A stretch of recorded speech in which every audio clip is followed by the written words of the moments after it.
Steve Helfer here. This is the smoking section. Glad you've tuned in.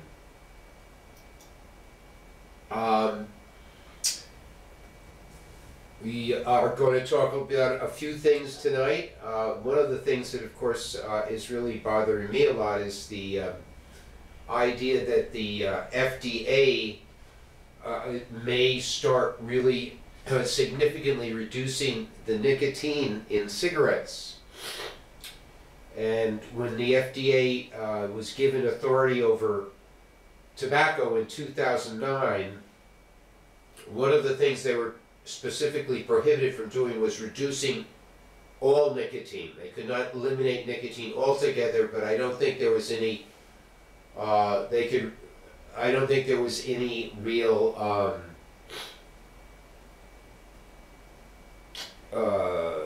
minimum.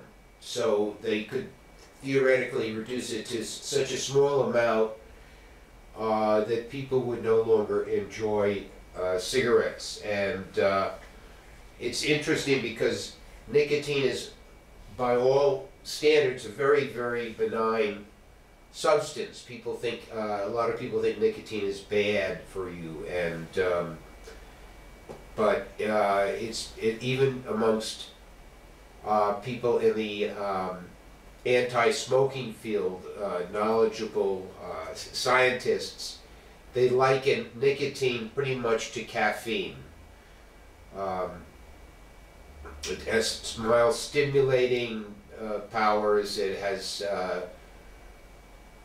psychoactive powers, but it does not do any harm. So it seems kind of ironic that the FDA has had jurisdiction over tobacco now for 9 years, and I haven't seen them do very much at all. They have not eliminated or have not asked the cigarette companies to remove any other additives that are put in cigarettes. You know, what people used to always say, how the cigarette companies were adding hundreds and hundreds of dangerous additives to their products. Well, the FDA has had jurisdiction for 9 years now, and there's nothing in there that they have recommended removal from cigarettes. And I haven't seen the FDA really, I haven't seen the results of a big deal since the FDA took over. This would be a very, very big deal, in my opinion. And I'm not too worried about it because I think it would probably not, I don't think it's going to come to pass, certainly not very, very soon. And well, we'll see what happens, but that's a big deal. And there was an interesting article in the Globe, I think it was on the 16th of April, about how condominiums associations are being riven asunder by primarily pot smoking, because of the availability of pot and the legality of pot now. A lot of people are smoking pot in condominiums, buildings, and I think unlike tobacco, I think pot really does have a much, much stronger aroma, and I think it really is bothering a lot of people. But because it's not illegal, it seems like they're now people are spying on each other and that sort of thing. And some associations are now putting automatic sensors right in the units before they even are rented or sold to people, so that if you smoke in your own unit, it will be immediately transmitted to wherever else, or to the authorities, which would be the condominium authorities. But I was happy to see that a particular lawyer by The recent surge in anti-smoking efforts have been prompted by marijuana, but any new condo rules also sweep in tobacco smokers, said attorney Richard Brooks. There are people who have been smoking cigarettes for 30 years and all of a sudden they're being told they can't smoke in their unit, he said. Adding that existing smokers are often grandfathered in, a deal designed to win their support for curbing pot smoking. So it seems like people are going after pot smoking more than tobacco smoking. And what is interesting to note is that to change a condominium's bylaws, you need a 2/3 vote of owners. So if you live in a building whereby the rules have permitted tobacco smoking, or up until recently, since pot smoking was illegal, but it also it would be somewhat difficult to change. So I think it can be done, but I think there is hope for those people who live in a condominium and who are cigarette smokers, and they can, determine to get enough people on their side. Of course, it requires organizing and networking. But I don't know, it seems that marijuana smoke does permeate more so than tobacco smoke. I know that in my building, on a very rare occasion, the marijuana smoke has been very strong.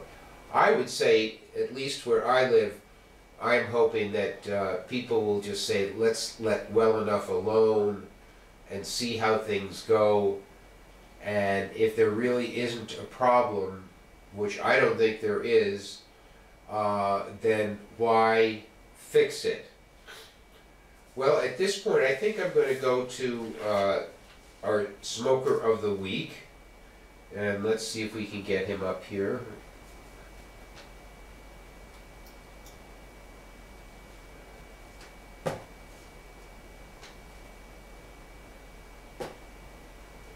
And here we go. This man's name is Compay Segundo, and he was particularly made famous in a documentary made around the year 2000 by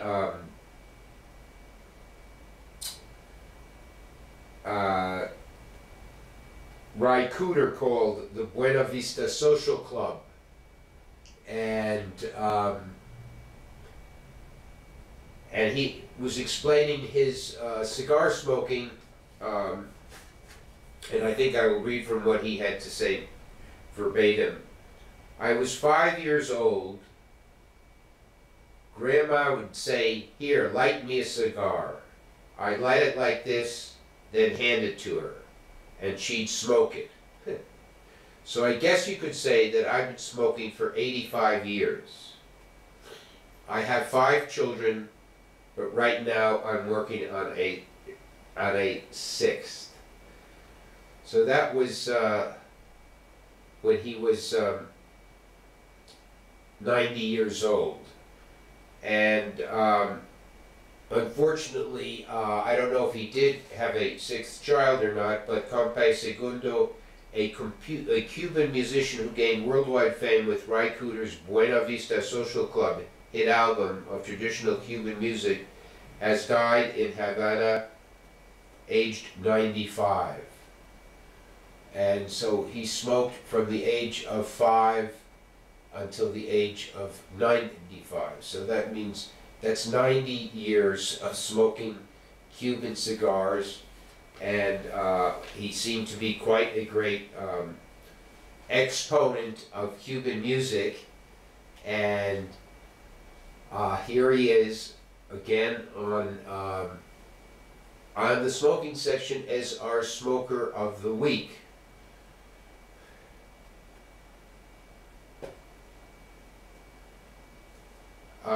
right now here in Cambridge in Massachusetts, there really doesn't seem to be a lot happening on the tobacco front. I haven't heard of any proposals for new taxes on tobacco, which is always a good thing.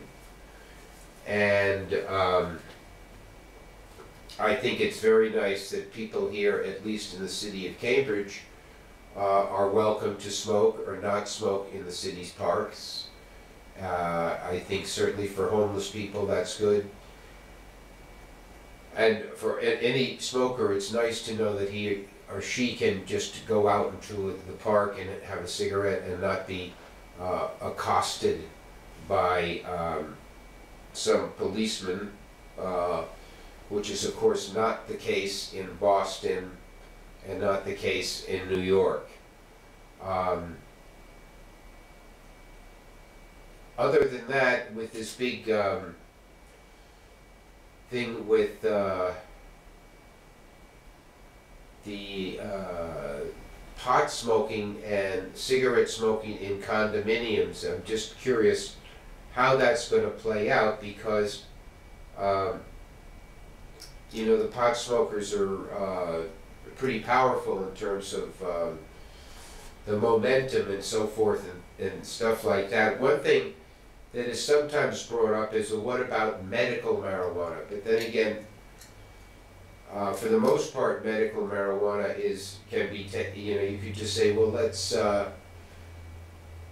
you could just use edibles. So I don't see why that is very often a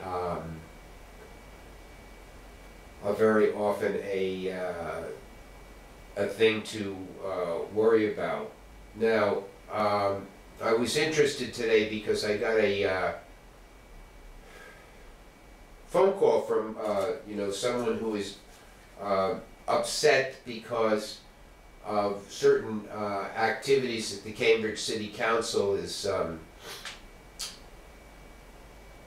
embarking on regarding the state of Israel. And I'm just not to get involved in that, but it is a lot of controversy, you know, with Israel and with Palestine, and how appropriate it is or is not for the city council to entertain groups who are pretty adamant against the state of Israel. So there's actually going to be something at the city council next Monday, and I'm not a person who is very involved in either of that, but I'm just curious if that is going to embroil the city in a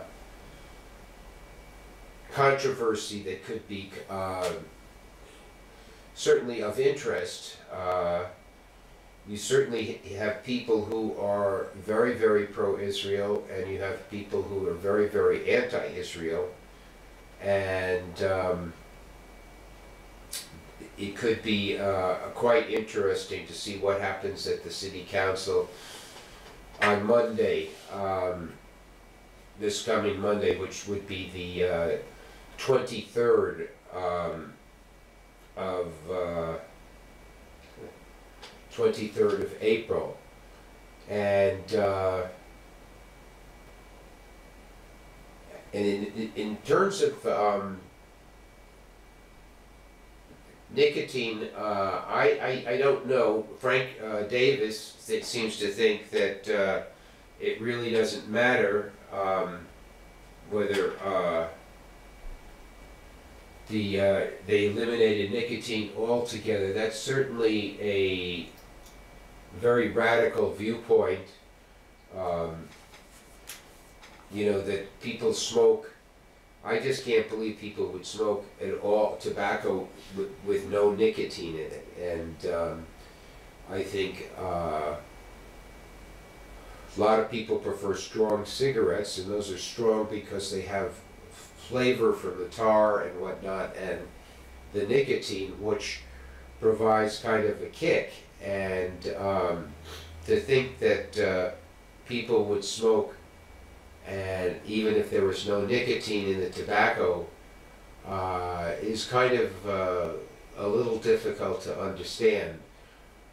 I certainly know that if I, smoke a cigar or something, that it really helps concentrate my mind.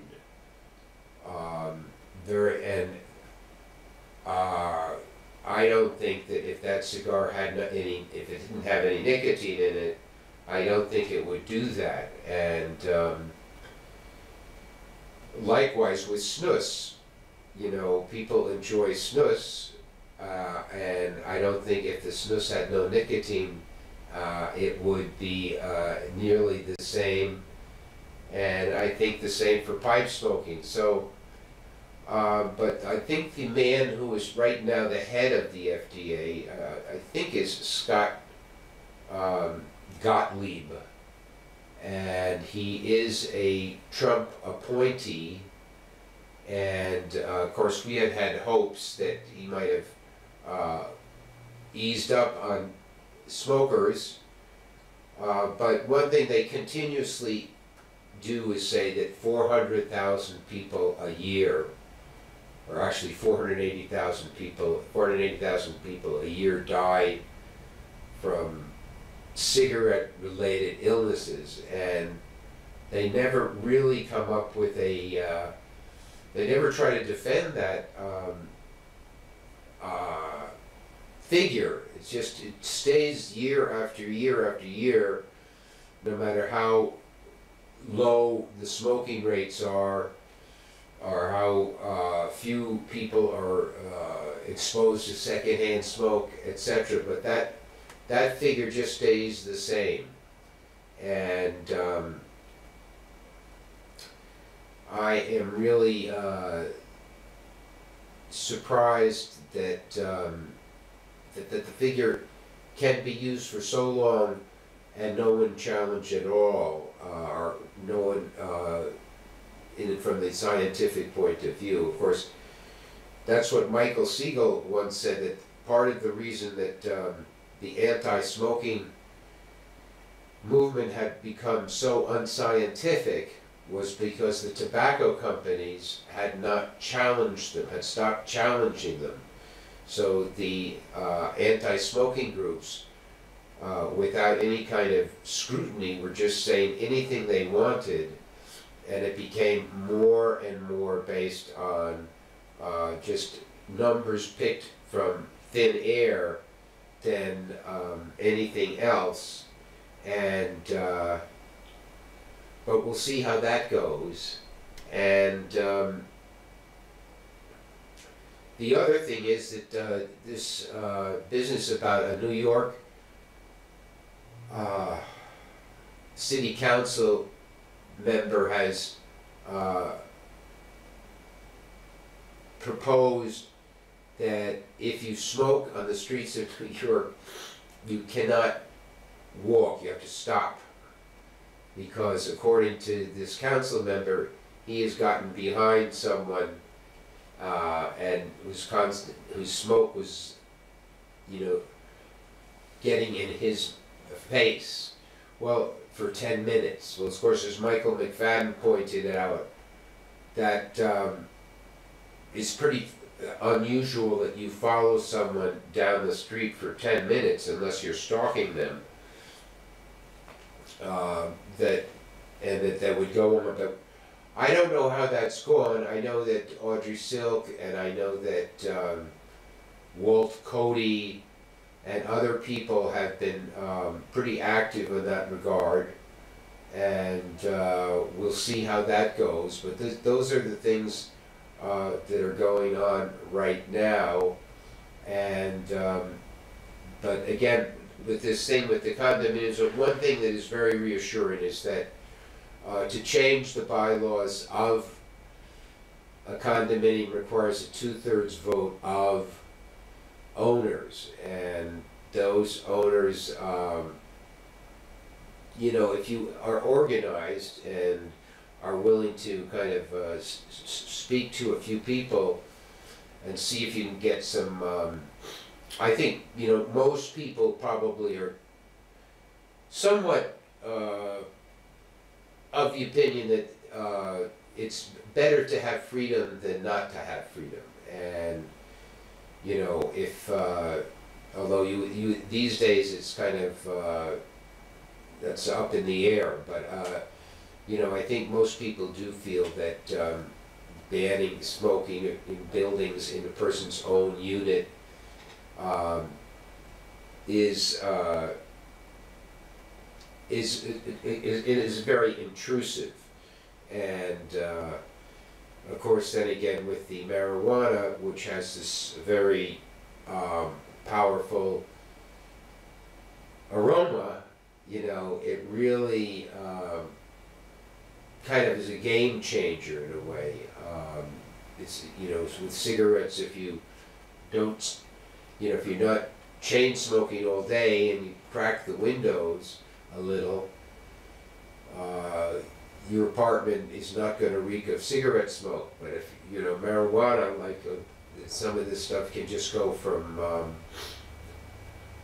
from just into the hallways and stuff, and really, really affect other people. But of course, now they're talking about secondhand marijuana smoke. The emerging science is that it could be dangerous, a secondhand exposure. Well, I think that's pretty unlikely that the kind of dose you get, you know, that's like saying that someone cooks bacon in the apartment next to you and you can smell it, you know, cooking, that's going to be, you know, secondhand cooking aromas and particulates.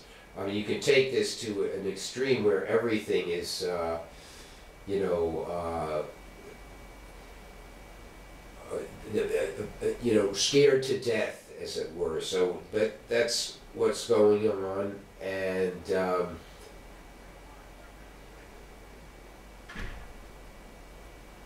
one thing here that is unfortunate, and I think that Campe Segundo would admit this, is that at a certain point it looked like there would be that the embargo against Cuba would be lifted, and the United States would have complete access to Cuban cigars, but that doesn't seem to be happening. But there is a story that Pierre Salinger, who was JFK's press secretary, I think, JFK said to Pierre Salinger that he wanted Pierre to go out and get 1,000 Cuban cigars. You know, go from, this was in Washington, but go to all of the tobacco shops and just kind of buy. Of course, 1,000 is, you know, that's, anyway, buy all he could. And when Pierre Salinger acquitted himself and got all of those cigars, that's when JFK signed the embargo. So that JFK was a great cigar lover and evidently a great Cuban cigar lover, and therefore he would not sign the embargo until he had secured himself enough cigars to last probably well, we you know, of course he died so very young, so I don't know how many cigars he had left when he died. That would be interesting to know.